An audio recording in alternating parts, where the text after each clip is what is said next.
Hi all. తొలి ఏకాదశి రోజు పేలపిండి చేసుకుంటాం కదా, అది నేను చాలా సింపుల్గా చేసేసాను. అది చూపిస్తాను. జొన్న పేలాలు చాలా బాగుంటుంది. ఫస్ట్ అయితే కొన్ని పేలాలు తీసుకోండి, కొన్ని జొన్నలు తీసుకొని అవి వాటర్లో కొంచెం బాయిల్ చేయాలి. జస్ట్ ఒక పొంగు వస్తే సరిపోతుంది. తీసేసి క్లాత్ మీద బాగా ఆరపెట్టుకోండి. ఒక 2 అవర్స్ అయినా ఆరితే కొంచెం బాగా డ్రై అయిపోతుంది.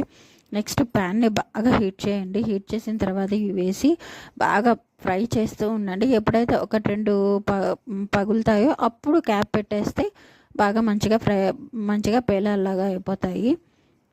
నేను ఒక 2 టైమ్స్ అయితే అలా ట్రై చేశాను. సెకండ్ ట్రిప్లో అయితే ఆల్మోస్ట్ అన్నీ పగిలినాయి. ఫస్ట్వి కొన్ని అయితే ఉండిపోయినాయి.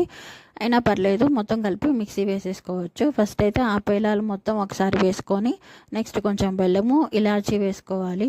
అంతే. ఇంకా నేను అది దేవుడి దగ్గర పెట్టుకొని ప్రసాదం పెట్టేశాను. Thank you. సబ్స్క్రైబ్ చేసుకోండి.